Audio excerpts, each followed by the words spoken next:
Hi, this is Dr. Tara Dallinger, and the presentation you're getting ready to watch is called Technology Integration Basics and Tools. You can access the slide presentation featured in this video by accessing the bit.ly link that you see here. Just input this bit.ly address into a new browser window, and do be advised that the address is case sensitive. This presentation will support the following objectives. By the end of the presentation, you will be able to discuss how technology integration can best support student learning, as well as identify technology tools that can be used during each step of a lesson to support student learning. These objectives support the following ISTE standards for educators. Educators set professional learning goals to explore and apply pedagogical approaches made possible by technology and reflect on their effectiveness. Educators stay current with research that supports improved student learning outcomes, including findings from the learning sciences.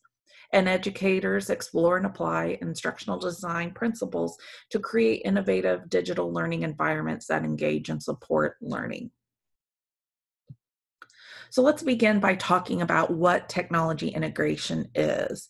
The basic definition of technology integration is how you as a teacher use technology, how you use it for instruction as well as for professional purposes. So technology integration not only encompasses how you use technology with students, but it also addresses how you as a professional might use technology to communicate with parents, other faculty, how you might use technology to collaborate and network with other learning professionals, how you might use technology to expand your own learning and knowledge through virtual professional developments. Technology integration in the classroom does not look the same from lesson to lesson, and different classrooms don't look the same. And this should make sense because different classrooms of students have unique learning needs represented, and different lessons have different learning objectives. Your use of technology should focus on the needs of your learners, as well as whether your use of technology supports the learning goals and objectives. What should not be your sole focus is just using technology for its own sake. You run into the risk of what's called in research, the danger of the magical object. Using a newfangled techie tool because it's got a lot of bells and whistles and it'll look impressive during your next principal observation. The technology tool should never be the focus or spotlight of a lesson. It should fall into the background, and the needs of your learners and the learning objectives should be the sole focus. The academic standards for technology integration that are used in the state of Oklahoma are the ISTE standards. The ISTE standards for educators outline what is expected of you as a teacher in terms of how you integrate technology. And the student standards will help you understand what your students are expected to be able to do in terms of technology integration. I also provided you a link to the Oklahoma State Department of Education Academic Standards site because the computer science standards are available there as well as the other areas of the curriculum. The computer science standards are broken down by grade level from pre-K through 12. So referring to those standards can help you understand what is reasonably expected from your grade level in terms of how your students will use technology.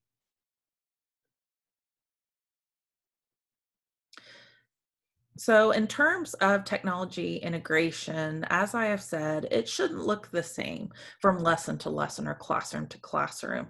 And a good tool for understanding the different levels of technology integration is the technology integration matrix. This is a framework that describes technology integration along a scale or continuum, if you will. And you don't necessarily want to aim for the highest level of technology integration at all times because that might not always meet the needs of your students. Remember, the needs of our students and the learning objectives that we're focusing on, those are what we need to consider when we decide whether to integrate technology and how to integrate it. So let's open up the technology integration matrix here and take a closer look.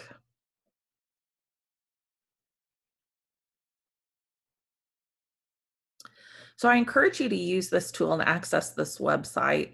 Um, the matrix is basically a 5x5 matrix. Along the top side of the matrix, you see the different levels of technology integration, beginning with entry and then all the way up to transformation. So along the left-hand side of the matrix, if I can get my screen over. So along the left-hand side of the matrix, what you see is different learning environments that you might incorporate into your classroom. So the learning environments might be active engagement of students, collaborative groups, constructivist learning, authentic real-world connections, and goal-directed learning. And each tile next to each learning environment will show you an example of what a technology integration lesson might look like within that environment at that level of technology integration. So if I encourage you to explore this matrix, because when you click each tile, it provides you videos of lesson examples and lesson plans. So this can be very helpful for ensuring that you understand what the different technology integration levels might look like for different kinds of lessons.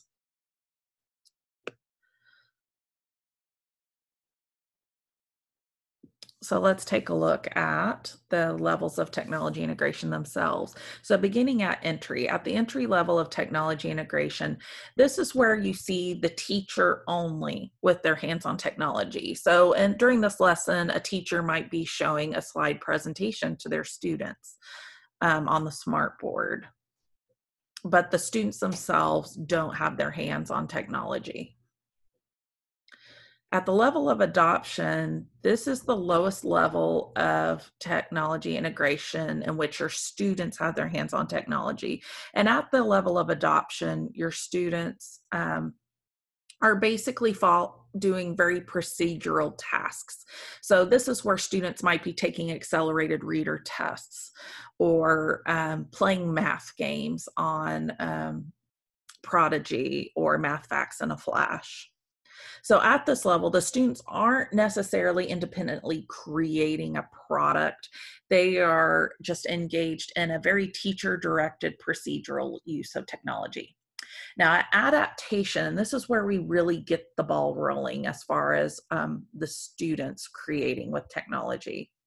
So at this level of technology integration, the teacher is facilitating the students' use of technology.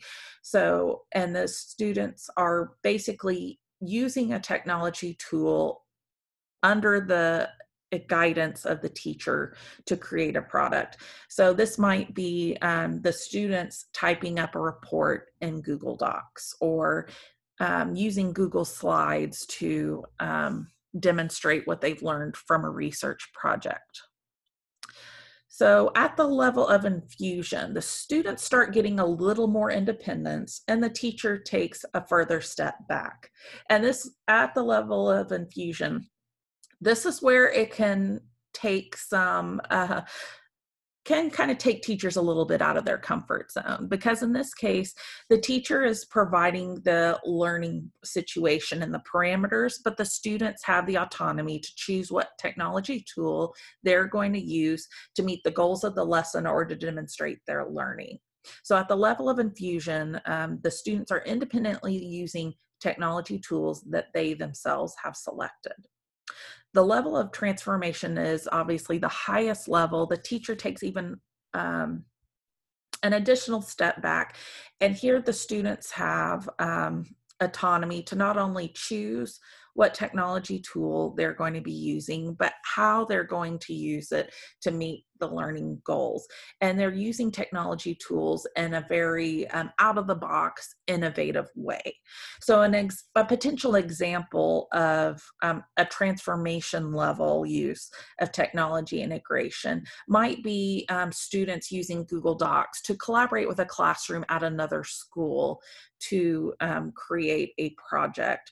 Or it might be students utilizing video conference software such as Skype or Google Hangout to engage with professionals in a field related to a project that they are working on.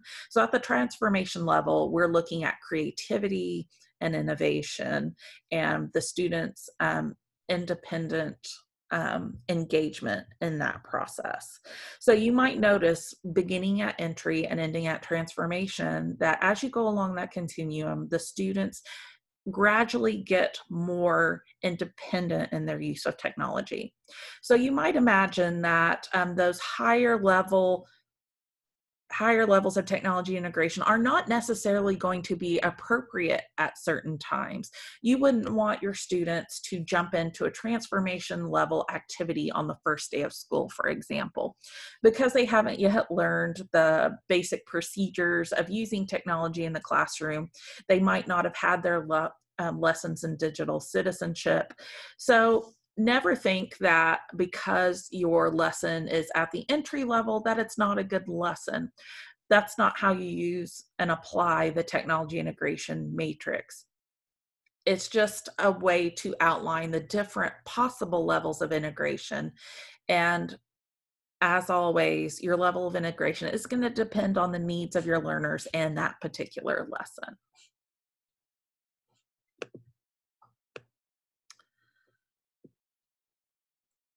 All right.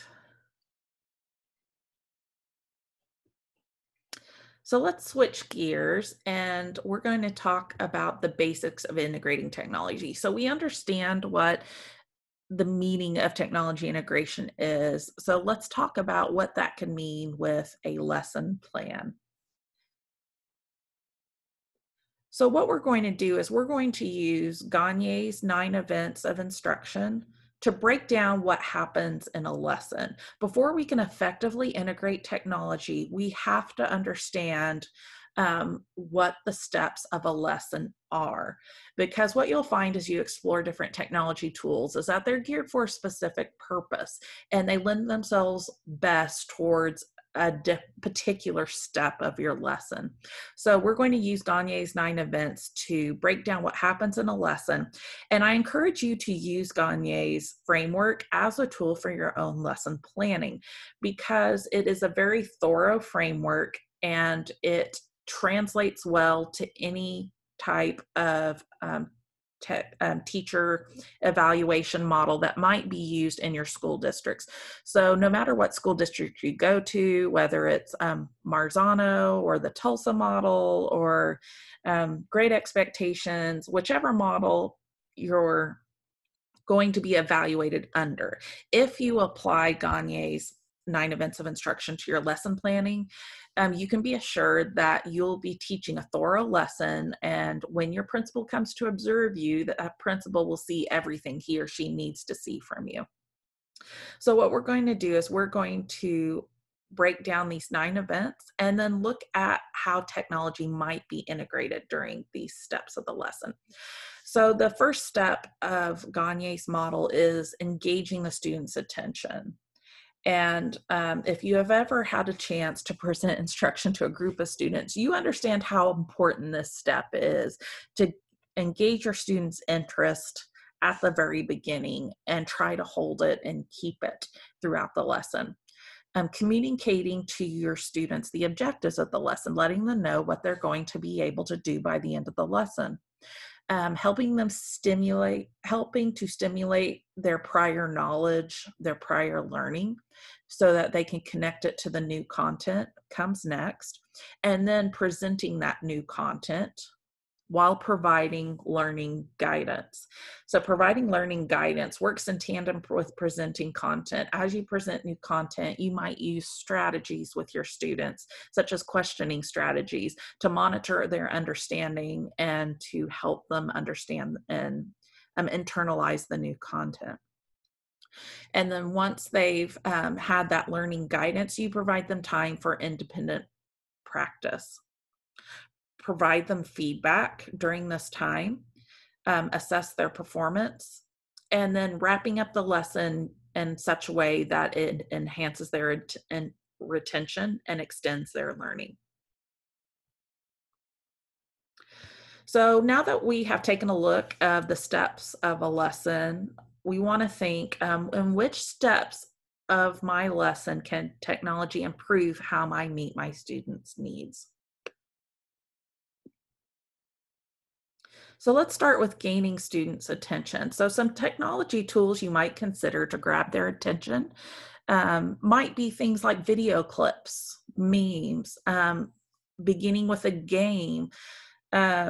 Using a game such as Kahoot can not only engage their interest, but you can also go ahead and tap into that prior knowledge you're going to connect to when you present to the new content. So some tools to consider learning, which are linked here, are Kapwing, which can help you generate memes. Memes are very trendy right now, and they can be a fun way to begin a discussion, get a chuckle out of your students, and get them focused in on what's happening in the classroom. Powtoon is a way that you can create animated video yourself. Animoto is a tool that you can, very easy tool for creating video. In fact, both Powtoon and Animoto are great to use with students to get them creating projects to demonstrate learning. So for presenting content as well as communicating objectives, there's a lot of presentation tools out there. Some of the ones that you're already familiar with are tools such as, of course, PowerPoint, Google Slides, Prezi. But I listed some tools here that you may not have heard of that I encourage you to try out. So in addition to slide presentations, you might consider video clips. Interactive ebooks are fantastic. Many school districts have subscriptions to Pebble Go or Follett Lightbox. Talk to your school librarian and see if there are ebooks available through your school's library catalog, because they can be fantastic to use on an interactive whiteboard, especially if those ebooks have interactive features such as text to speech. Some tools to consider using for presenting content that you may not have had a chance to use yet are Nearpod. Nearpod is fantastic. Really, you can encompass all 9 events of Gagne's framework with a Nearpod lesson. That you can create lessons that are student-paced. If you're teaching in an online environment, you can set it as student-paced so students can access it when they are able to. A student-paced lesson also lends itself very well to a center. So if you are in a face-to-face classroom that's very limited in technology, you might only have 1 or 2 student computers, you can have a student-paced Nearpod linked to that computer station, and it could be a center, one of several centers that students rotate from when you provide centers time in your classroom. BlendSpace is a very similar tool to Nearpod, not quite as polished, but it is also a great tool to use to provide a multimedia lesson to your students, as well as embed assessments to assess their understanding. eMaze is a way to create really dynamic lessons that have a lot of visual impact and stimulation. And then there are a lot of virtual reality field trips available now. You don't necessarily always have to use the VR headsets to access them, but I encourage you to consider adopting headsets for your classroom, maybe starting out with about 5 or 6, enough to rotate groups of students off of the headsets. Headsets are designed to be used with cell phones, and They can be very affordable. You can find them on Amazon. They're very easy to fund with crowdsource funding options such as Donors Choose and Limeades for Learning, and also through school fundraising. So VR, virtual reality field trips can be really interesting ways to present content to your students. They love it. So there are many, many, many tools, many technology tools available for assessment, providing feedback for your students. And these same tools can also be great for stimulating the recall of prior knowledge. So games and quizzes, many of these tech tools, the tech tools out there are very gamified. They quiz students, but it's kind of in a fun gamified fashion. A tool that you might be aware of is Kahoot. Embedding question and answer activities in your slide presentations or videos can be a way to assess your students' understanding.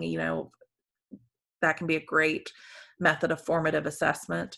There are many rubric generators available. Rubrics are appropriate for open-ended projects and written projects.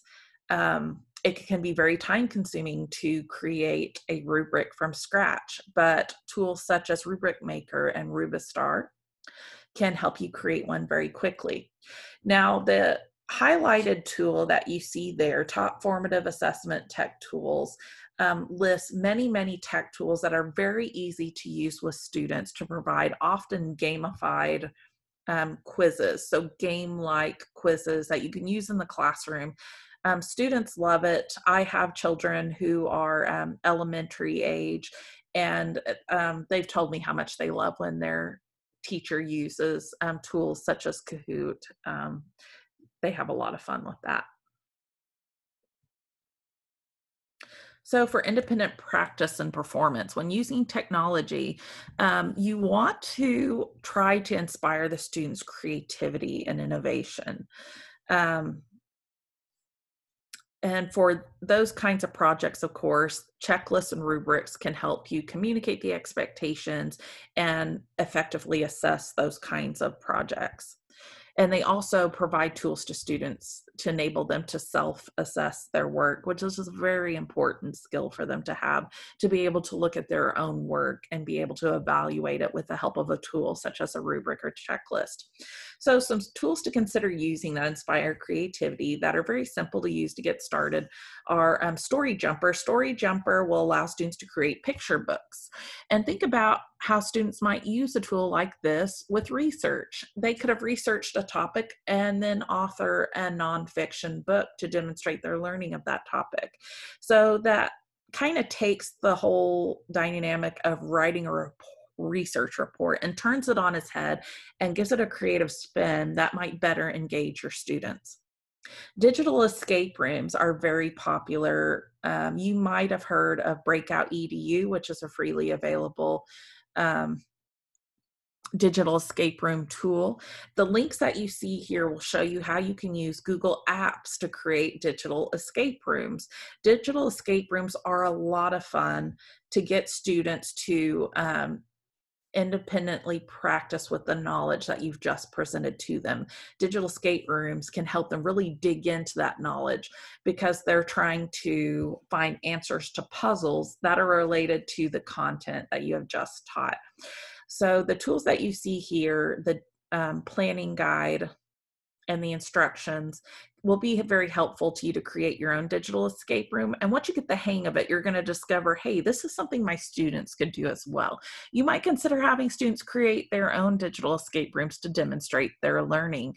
I had my fourth grade daughter play around with it. Well, she asked me if she could when she saw what she was doing.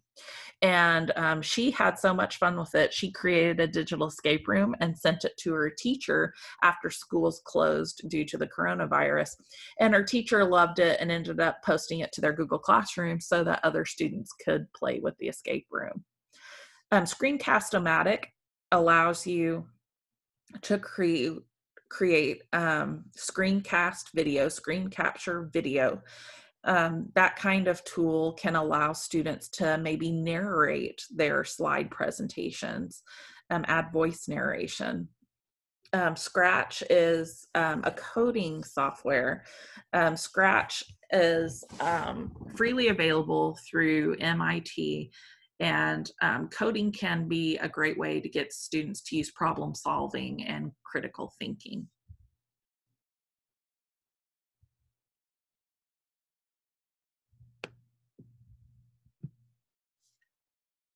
So let's go over some basic best practices as far as technology integration.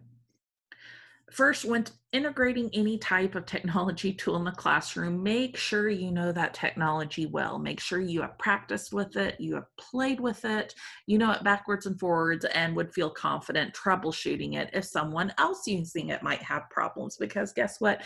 Your students are going to run into hiccups and they're going to need your help. Never expect that because your students are younger than you that they're going to be pros with technology. That is a myth. There is no such thing as a digital native. Years of research have substantiated that the students of the younger generations are just as varied as any other generation. You're going to have students who can absolutely independently use technology and need very little help, and then you're going to have your students who need a lot of help. So it's in your best interest to make sure you know the technology well. Give your students time to practice with the technology if necessary. It's okay to provide a lesson time that has students learn the procedures and the mechanics behind a technology tool you intend for them to use in the future. This can help your classroom just run much more smoothly. It's a good classroom management practice, teaching those technology procedures and giving your students time to practice. Always budget time in any technology lesson to allow for students to log in and access the technology. The younger the students, the more time they're going to need. The first time they use the technology tool, it might take them 20 minutes to get everybody logged on. That's why you might consider having an initial lesson that's just devoted to practice, because that can save you time later. Have a backup plan in case the technology does not work, because technology is great while it works, but things do happen. One story I've told my own students many times is that the day I was teaching my 5th graders digital citizenship, internet safety skills, the internet went out. And this was Midwest City. Middle schools have great technology, but it just so happened that particular day the internet went out. So fortunately, I had a backup plan. I had a book on digital safety best practices that I could bring up and do a little storytelling until the internet came back on. Build digital citizenship into your expectations and assessment. So you may have heard that it's not appropriate to base your grades on students' behavior and conduct, but there is an exception, and that's with the use of technology. Digital citizenship is in the academic standards. Some of the ISTE standards address digital citizenship. Those computer science standards, some of those standards address digital citizenship. And so you are absolutely justified in building digital citizenship into your grade, especially with older students. Make sure those older students understand that part of their grade is using technology appropriately and responsibly. So anytime students touch technology in your classroom, I encourage you to have part of their grade be earned by demonstrating appropriate digital citizenship. So if you have any questions about technology integration or any technology tools you're thinking about using in your classroom, I encourage you to contact me. My UCO email address is tdallinger@uco.edu. And I also have my YouTube channel linked here. I have video tutorials available that'll show you how to create interactive lessons using tools such as PowerPoint and Google Slides and Smart Notebook. And I gradually add additional tutorials to that channel. So the link to my channel is here, or you can just look up Tara Dallinger on YouTube. I'm the only one on YouTube, so it'll be easy to find. So your next step is to complete the reflective questionnaire on this presentation. I have it linked here. You can also input the bit.ly link you see to access the presentation, bit.ly/Dr. D Tech Q&A, and be advised that this is a case sensitive link.